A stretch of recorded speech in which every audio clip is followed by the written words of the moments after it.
Kita lihat bagaimana kita perlu belajar dari teladan tokoh-tokoh Alkitab dalam berpuasa. Nah, yang pertama kita lihat Keluaran pasal 34 ayat 28. Yoel. Keluaran 34 ayat 28. Keluaran 34 tiga ayat. empat ayat. Dan Musa ada di Dan sana Musa ada di sana bersama bersama Tuhan 40 Tuhan hari 40 40 hari malam 40 lamanya. malam lamanya. Tidak makan roti dan Tidak tidak makan minum roti dan air. tidak minum air. Dan ia menuliskan Dan pada ia menuliskan pada roh segala perkataan perkataan perjanjian, yakni perjanjian ke-10 yakni firman. ke-10 firman. Baik. Tokoh pertama yang dicatat oleh Alkitab yang sudah terbiasa dan melakukan berpuasa itu adalah Musa. Berapa lama Musa berpuasa? Dikatakan di dalam Keluaran pasal 34 ayat 28. Musa berpuasa 40 hari 40 malam lamanya. 40 hari 40 malam, saudara. Tidak makan roti atau nasi atau hamburger, enggak. Juga tidak minum aqua, ya, Fanta, Coca-Cola, enggak.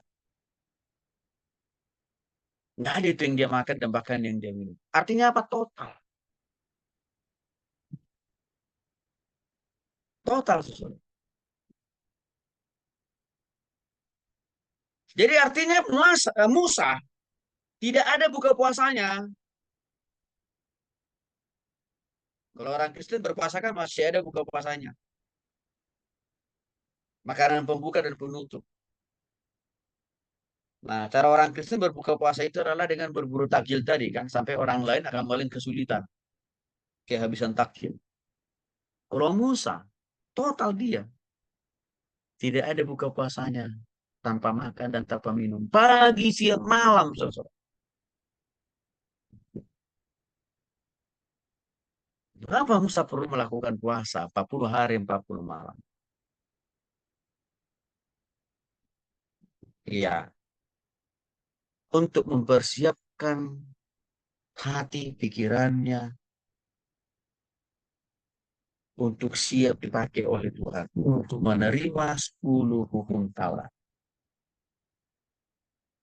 Artinya puasa itu, saudara, harus membersihkan hati, pikiran, perasaan kita supaya Tuhan leluasa berkarya dan bekerja di dalam roh, jiwa, dan tubuh kita.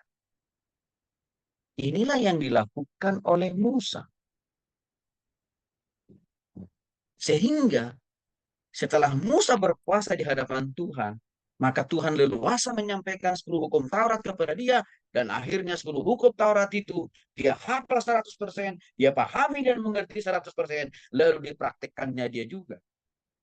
Bahkan dikatakan setiap firman itu dia menuliskan pada loh batu itu tanpa ada sedikit pun kekurangan, tanpa ada sedikit pun yang ditambah dan kurangi dia. Saudara, Musa berpuasa yang memberikan pembelajaran bagi kita. Puasanya Musa itu merupakan kesiapan hati dan pikirannya untuk mau dipakai oleh Tuhan. Puasa Musa itu menandakan bahwa dia siap menjadi alat peragat Tuhan, bahwa dia siap untuk diberkati oleh Tuhan. Maka kalau saudara mau diberkati oleh Tuhan, belajar dari Musa untuk melakukan puasa. Sama saudara. Salah satu dulu motivasi dan tujuan saya berpuasa, ya supaya saya bisa menghadapi ya tantangan, masalah, persoalan hidup. Tapi termasuk juga supaya saya bisa menghadapi ya ujian demi ujian yang akan saya hadapi dari dosen saya. Yang kedua, Ester 4 ayat 16. Lanjut ya.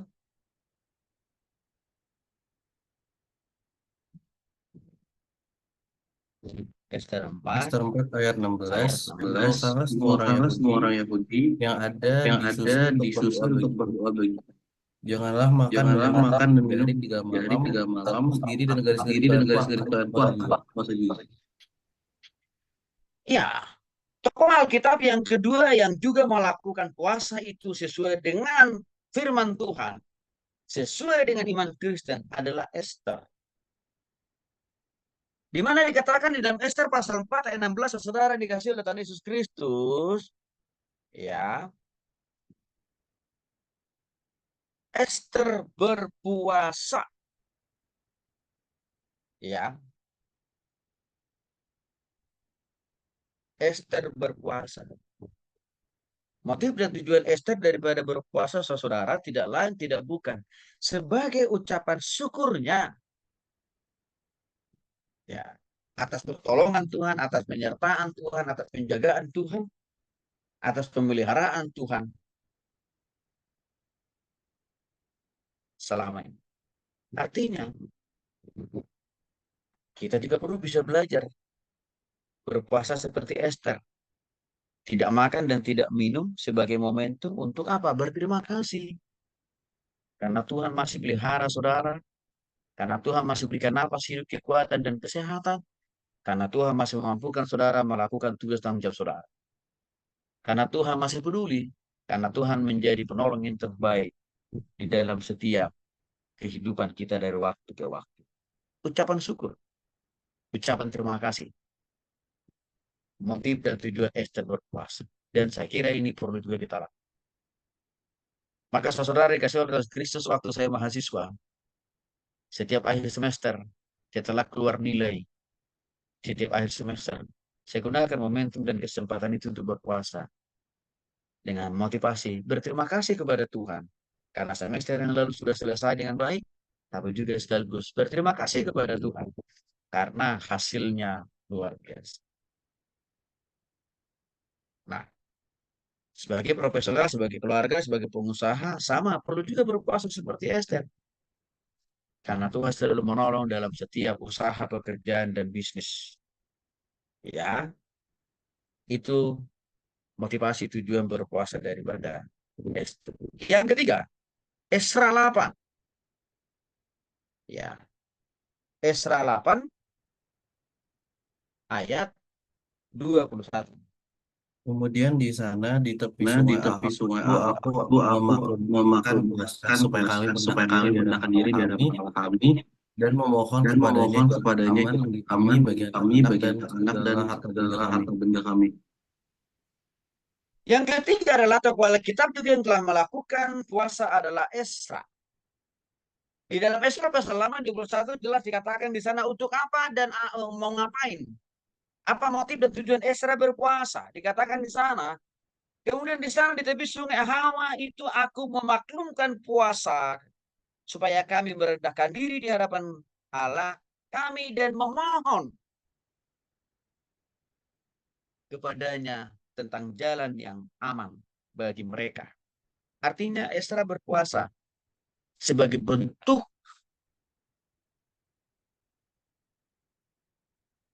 penyerahan totalnya kepada Tuhan. Artinya pentingnya kita berpuasa itu saudara. Supaya masalah persoalan dan pergumulan saudara bisa saudara pasrahkan. Bisa saudara serahkan kepada Tuhan. Maka di situlah pentingnya saudara berpuasa. Karena ini juga yang dilakukan oleh Esra. Dia berpuasa merendahkan hatinya di hadapan Tuhan. Dan di dalam berpuasa itu mereka memohon kepada Tuhan. Supaya Tuhan berikan jalan yang aman bagi mereka dan juga bagi anak-anak mereka. Bagi saudara mahasiswa, puasa itu menjadi penting juga seperti lakukan Esra. Supaya apa? Supaya engkau diberikan hikmat bijaksana oleh Tuhan. Lakukan puasa, dan dalam puasa itu minta pertolongan dari Tuhan supaya Tuhan berikan hikmat, kepintaran, dan kecerdasan bagi saudara memahami pelajaran saudara. Berpuasa itu penting juga saudara lakukan supaya sakit penyakit saudara, pergumulan usaha dan bisnis saudara dipulihkan oleh Tuhan.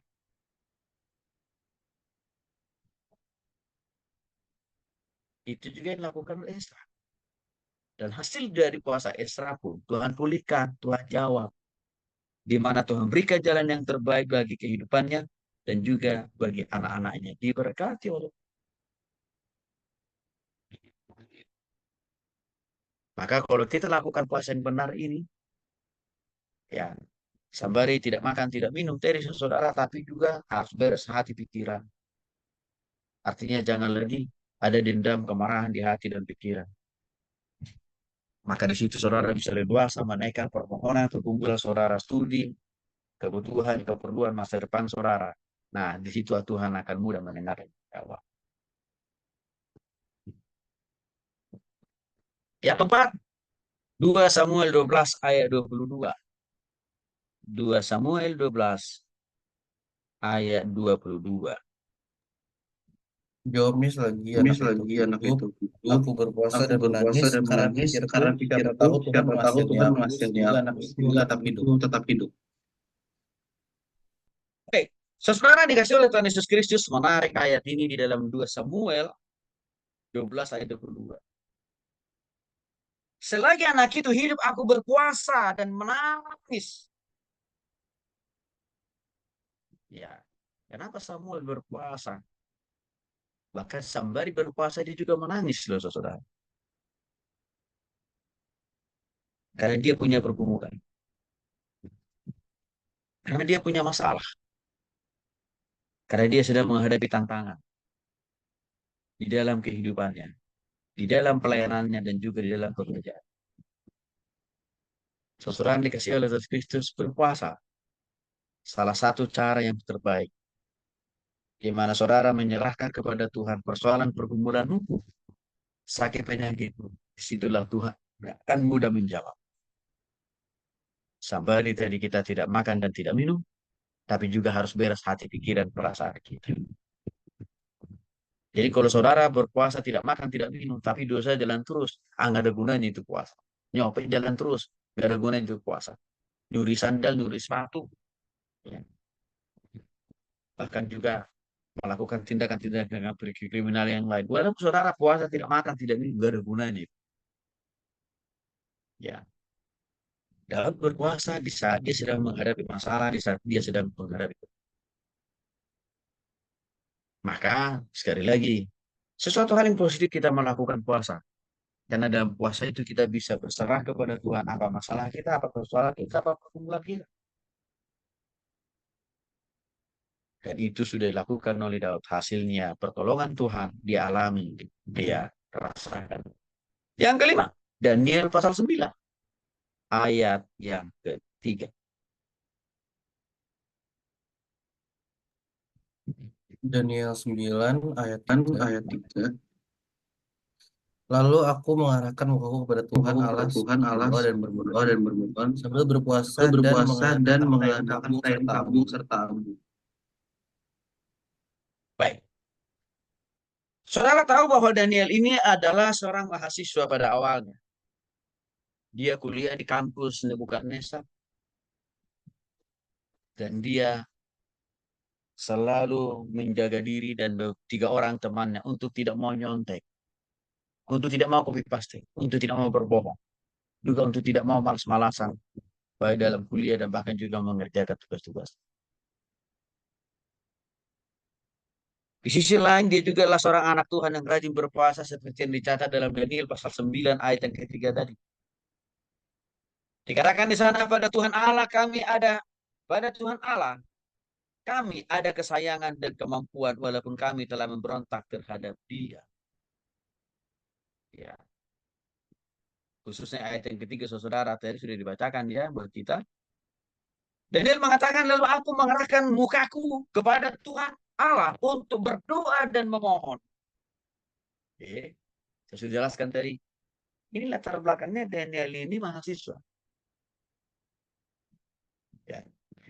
Dia tahu betapa sulitnya dia menghadapi masalah, persoalan, dan pergumulan waktu dia menjadi seorang mahasiswa. Mayoritas teman-temannya ini tukang nyontek, tukang copy paste. Dan juga mayoritas teman-temannya itu tidak punya Tuhan yang sama seperti yang disembah oleh Daniel. Allah Bapa, Putra, dan Roh. Sama mahasiswa Daniel juga sering diejek dan dihina. Karena imannya kan Tuhannya beda, agamanya beda. Saudara. Nah, waktu dia sudah lulus, juga sama. Dia berhadapan Dia harus bekerja di tengah-tengah negara kerajaan yang notabene-nya dia minoritas. Persis seperti kita di negeri. Dia sering ditekan, dia sering dihina, dikucilkan, bahkan dijebak dengan motivasi untuk menjatuhkan. Artinya saudara, sejak dari mahasiswa sampai dia alumni, sampai dia menjadi seorang profesional, dia menghadapi banyak masalah, tantangan, persoalan, dan perkembangan. Tapi saudara tahu, apa kunci suksesnya Daniel? Karena Daniel berpuasa. Saya katakan dia dalam Daniel pasal 9 ayat 3, lalu aku mengarahkan mataku kepada Tuhan Allah. Untuk apa dia mengarahkan mata, muka, kepalanya kepada Tuhan Allah? Untuk berdoa, memohon penyertaan pertolongan kuasa pembelaan dari Tuhan. Di dalam konteks dia berpuasa.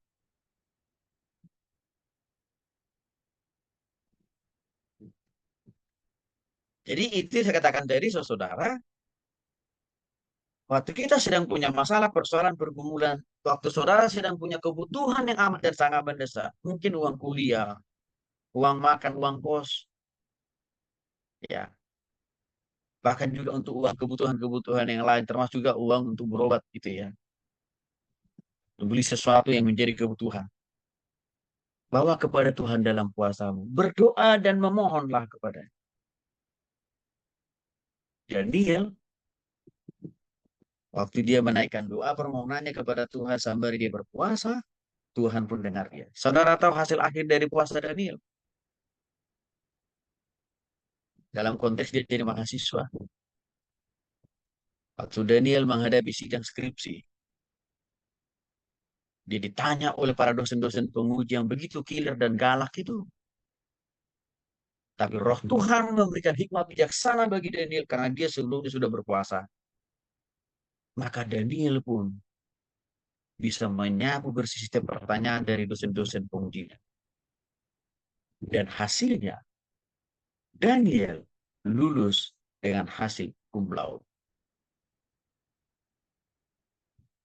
Bahkan para dosennya mengakui hanya Daniel satu-satunya mahasiswa terbaik di kampus itu yang notabene orang minoritas. Agamanya beda. Sama seperti itu. Tapi dia mahasiswa terbaik karena dia memiliki kecerdasan 10 kali lipat dibanding daripada teman-temannya mahasiswa yang lain. Kenapa itu bisa terjadi? Karena puasa Daniel benar. Karena waktu Daniel berpuasa, dia telah jaga hati dan pikiran. Dan juga berserah terhadap Tuhan. Terhadap masalah yang sedang dia hadapi. Sama waktu dia, hasilnya dia lulus. Dan akhirnya direkrut, saudara. Menjadi pegawai di kerajaan Nebukadnezar. Waktu dia menjadi seorang karyawan, waktu dia menjadi seorang profesional, dia juga menghadapi banyak tantangan, saya katakan. Seringkali dia dijebak, dihina, bahkan mau dihancurkan dan dijatuhkan. Tapi waktu setiap dia menghadapi tantangan persoalan jebakan itu, dia selalu datang kepada Tuhan dalam doa dan puasa. Tidak makan, tidak minum, saudara. Salah satu pengalaman yang tragis dicatat dalam kitab Daniel.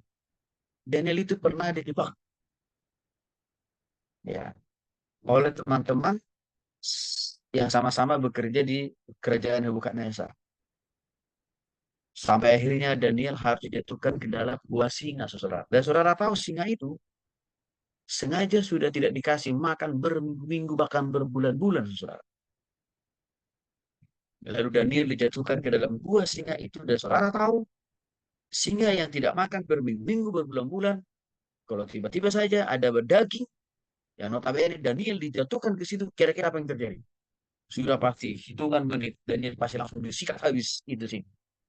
Karena singanya sudah lapar total. Tapi saudara tahu, singa yang begitu lapar itu, waktu dilemparkan Daniel ke dalam gua sumur itu, gua itu, ya, singanya nggak berani. Boro-boro memakan Daniel. Menyentuh Daniel pun singa yang kelaparan juga berani. Karena emang nggak berani, padahal mereka lapar banget. Karena doa dan puasa Daniel selalu benar di hadapan Tuhan. Dan juga di dalam puasanya Daniel, dia selalu berserah, bermohon penyertaan, pengawasan, penyertaan, penjagaan, pemeliharaan Tuhan. Maka itulah yang membuat singa itu tidak berani menyentuh Daniel. Bahkan singa itu menjadi bersahabat dengan Daniel selama di dalam gua singa itu. Apa maknanya itu, saudara? Kalau puasamu benar di hadapan Tuhan, apapun masalah, persoalan, pergumulanmu, usaha, bisnis, pekerjaan, kesehatanmu, Tuhan yang disembah oleh Daniel sama juga Tuhan kita yang sama hari ini. Dia akan selalu memberikan pertolongan, penyertaan, pemeliharaan, penjagaan yang sempurna.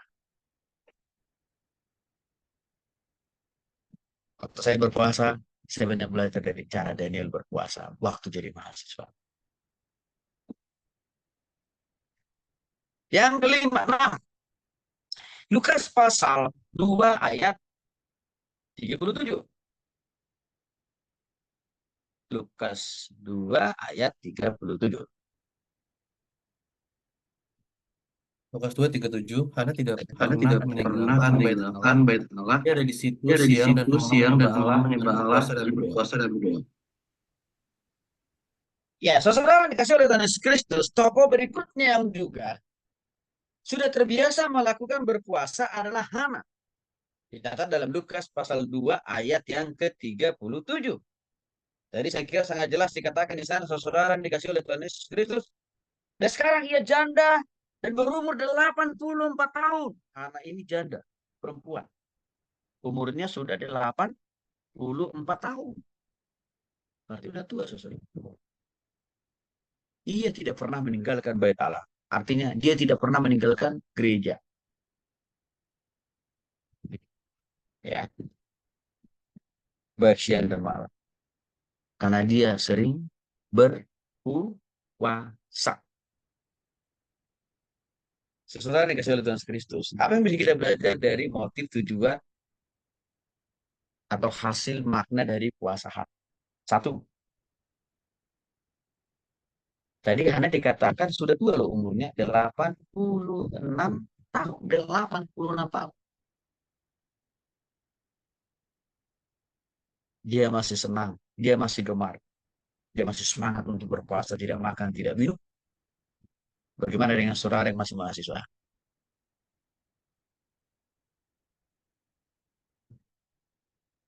Kadang-kadang uang kos saudara, apa uang kiriman saudara aja telat, saudara langsung marah-marah sama orang tua, bukan? Padahal umur masih muda. Hana sudah umur 84 tahun. Tidak makan, tidak minum. Ini manusia biasa juga kok seperti saudara. Dia masih senang melakukan. Maka saya katakan tadi, dibandingkan dengan saudara. Ya, kalau uang makan aja, telat ngirimnya udah langsung marah-marah sama orang tua. Udah menggerutu sama orang tua. Artinya apa? Tidak menjadikan kesempatan itu untuk berpuasa atau berserah. Kalau saya dulu jadi mahasiswa, uang kiriman saya tiap bulan seringkali telat. Karena nyampe-nya saudara 1 minggu, bahkan 2 minggu. Karena waktu zaman saya jadi mahasiswa S1 nggak ada internet banking, nggak ada. Kirimnya lewat Wesel. Nah, tempat orang tua saya itu kan kampung, saudara. Jadi dia harus ke kantor pos dulu tuh, ya. Lalu nanti di kantor pos diproses 1 minggu, ya. Lalu baru 2 minggu sampai di Jakarta. Ya saudara tahu, ya. Sampainya di Jakarta, Wesel saya itu, saudara, saya udah nggak makan berminggu-minggu. Bahkan kadang-kadang, ya, untuk mau mencarikan Wesel itu, ya, saya harus menyisihkan uang untuk pergi. Maka implikasinya apa? Saya nggak boleh makan, nggak boleh sepakat untuk makan dong. Karena kalau saya pakai uang itu untuk makan, saya bagaimana ongkosnya? Bisa ke bank. untuk mencarikan wesel itu, kiriman saya itu, maka harus saya tidak makan. Artinya saudara, keterbatasan kiriman yang saya dapat pada zaman itu, pada waktu itu, saya pakai itu menjadi momentum untuk berpuasa dan juga sekaligus berdoa dan bermohon sama, bukan marah-marah sama orang. Keterbatasan itu saya alami selama 4 tahun, saudara. Keterlambatan kiriman tiap bulan itu 4 tahun saya alami. Ya, bukan hanya keterlambatan kiriman, saudara, tapi juga apa nominalnya sangat-sangat kurang, kurang jauh untuk kebutuhan makan dan minum. Karena hanya cuma 50.000 satu bulan. Saudara jangan memperhitungkan itu sama dengan sekarang 50 juta. Enggak lah, kejauhan. Cuma 50.000. Artinya apa?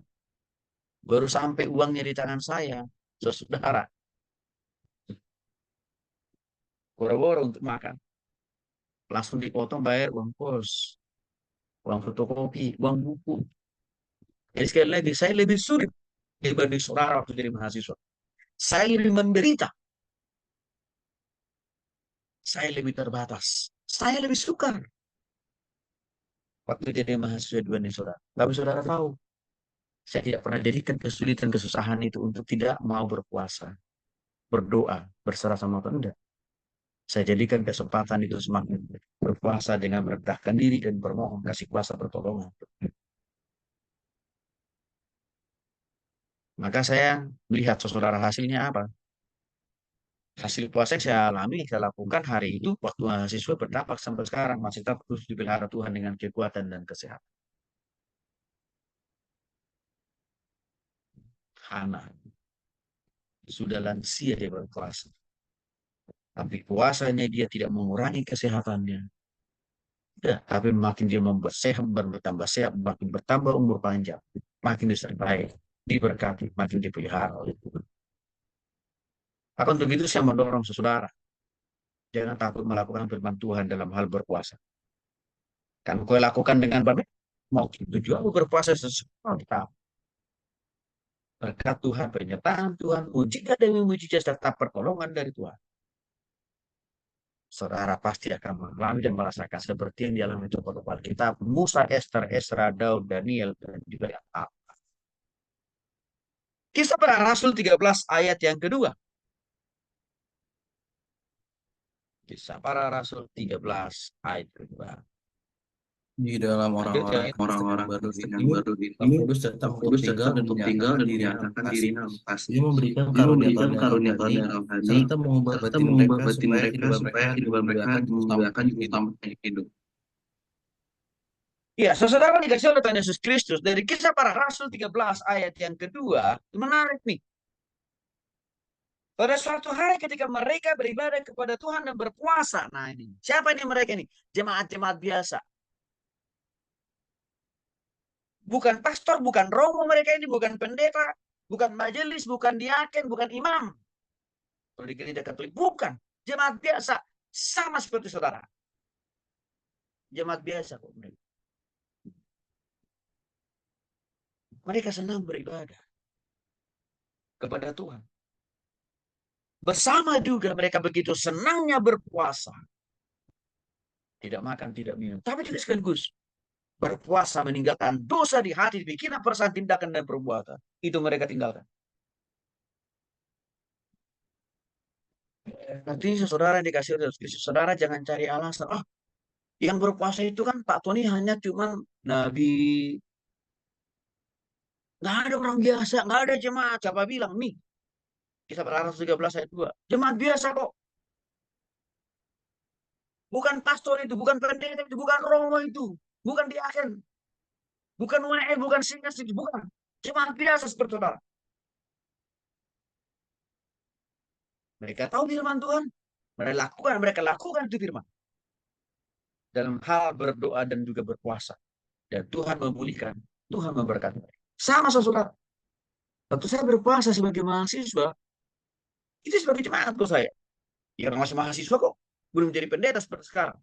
Belum jadi hamba Tuhan, belum.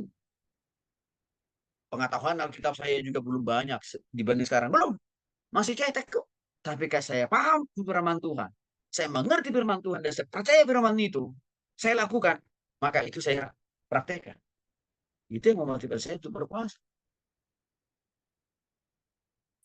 Maka saudara jangan cari alasan, wah yang berpuasa itu hanya pendeta, pastor Romo aja yang sanggup. Karena di Alkitab hanya cuma dari para rasul juga.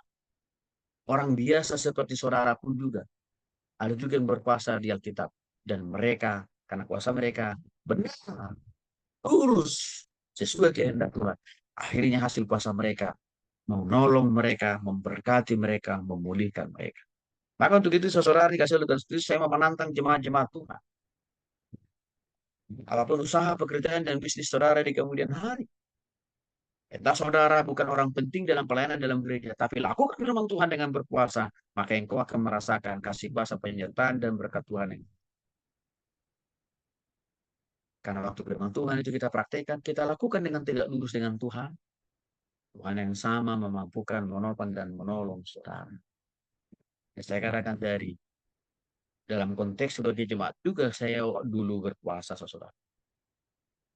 Ini menjadi penting supaya kita tidak mencari-cari alasan atau alibi. Wah, yang paling layak, yang paling sanggup berpuasa itu hanya para pendeta hamba Tuhan, pastor. Enggak, jemaat biasa.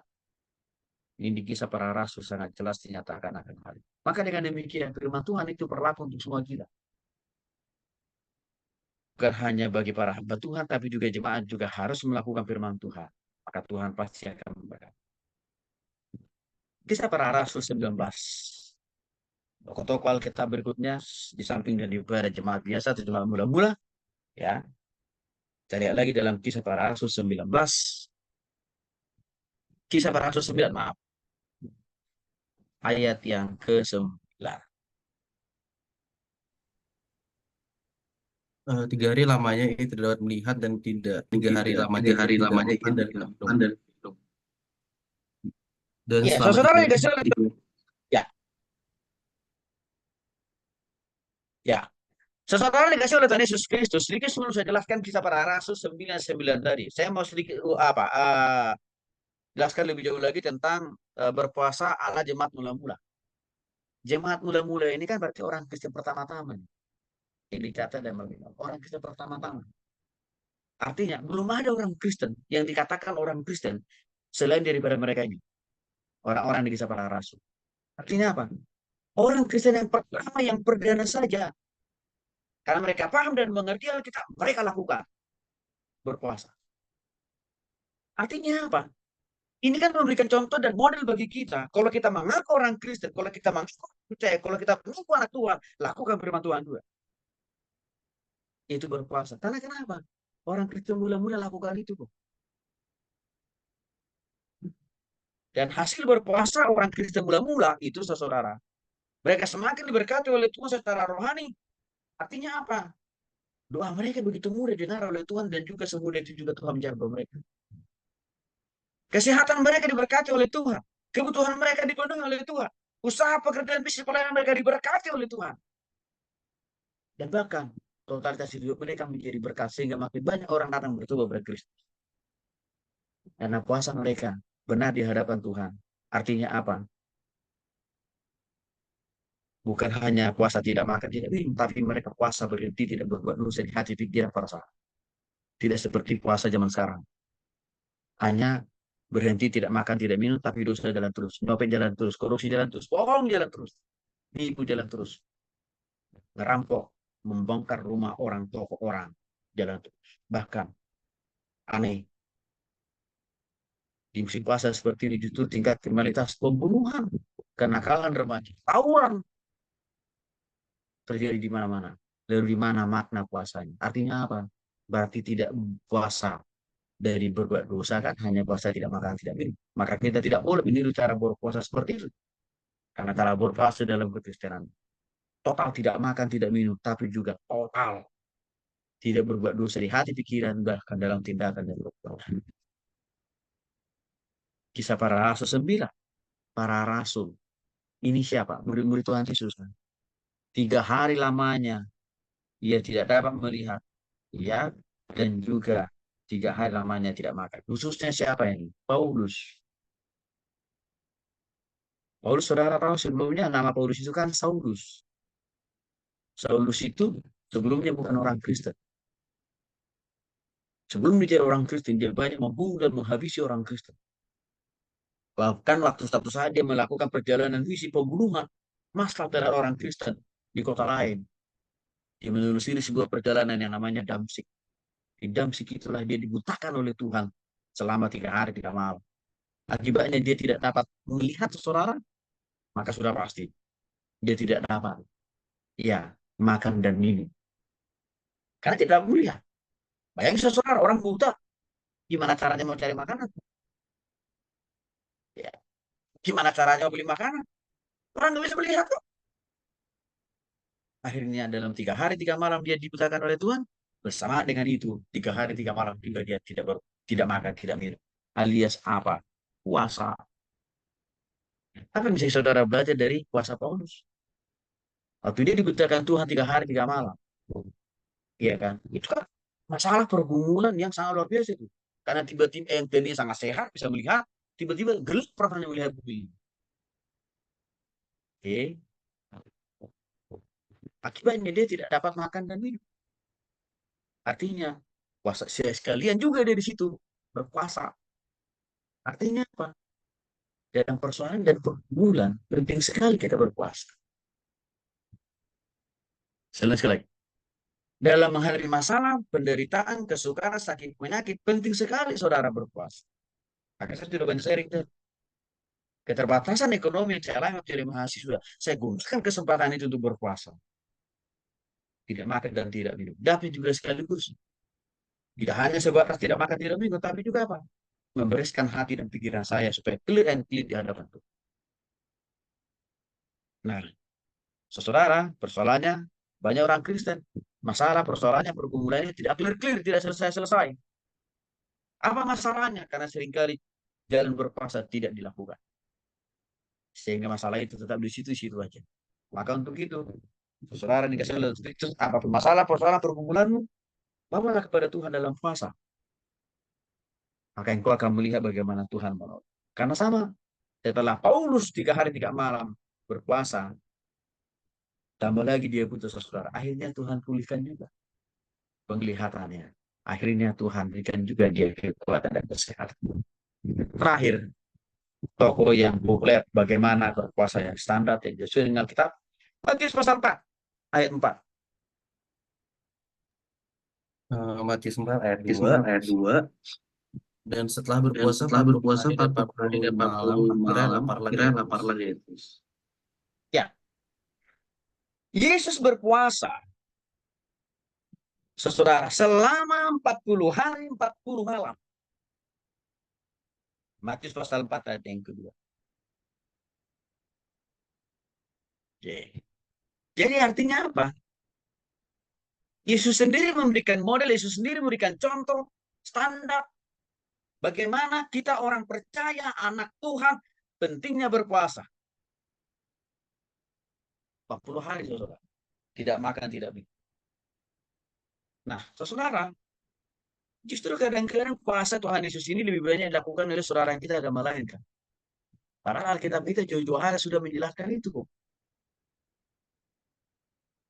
Ironis sekali itu.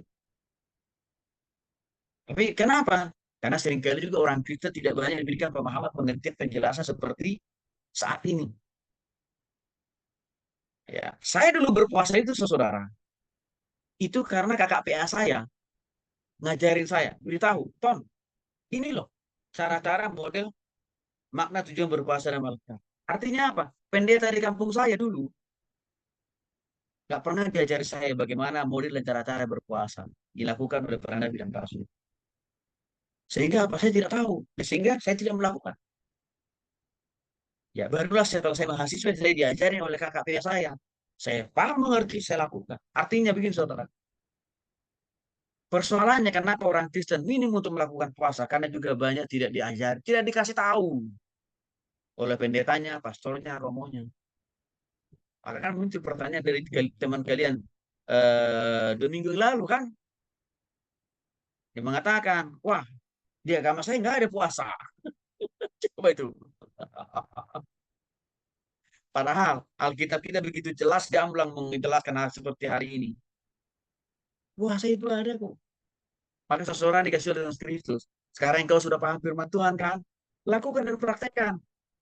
Engkau akan mengalami, engkau akan merasakan kasih kuasa pertolongan mujizat demi mujizat Tuhan. Saudara tahu, setelah Yesus berpuasa 40 hari 40 malam, itulah dia mendapatkan kuasa yang luar biasa dari Allah Bapa Putra, dari Allah Bapa. Untuk apa? Mulai melakukan pelayanan. Saudara tahu, hasil daripada setiap pelayanannya banyak orang disembuhkan, banyak orang dipulihkan, banyak orang dibuatkan, diteguhkan. Dari setiap pergumulan usaha, bisnis, pekerjaan, pelayanan, bahkan juga ada banyak orang yang sakit dipulihkan, disembuhkan Yesus. Orang yang mati bisa hidup kembali. Orang yang buta bisa melihat kembali. Orang yang lumpuh bisa berjalan kembali. Itu tidak lain tidak bukan hasil dari puasa 40 hari yang dilakukan oleh Yesus. Artinya kuasa Allah Bapa makin powerful di dalam hidupnya. Melakukan banyak mujizat. Artinya puasa itu untuk saudara apa? Kuasa Allah akan powerful dalam diri saudara. Mujizat Tuhan akan begitu mudahnya tercurah dalam hidupmu, studimu, masa depanmu, rumah tanggamu, pekerjaanmu, karirmu di kemudian hari. Kalau engkau lakukan firman Tuhan dalam hal ini berpuasa. Saudara dikasih oleh Tuhan Yesus Kristus, saya menjalani, saya melakukan puasa itu dengan firman Tuhan. Maka saya katakan tadi, saya alami pertolongan, mujizat demi mujizat dari Tuhan. Tapi perlu saya katakan, puasa kita bukan hanya tidak makan dan tidak minum. Tapi waktu kita tidak makan dan tidak minum, tapi juga ya kita tidak boleh berbuat dosa, ya merancang dosa di hati, di pikiran, perasaan. Waktu kita berpuasa.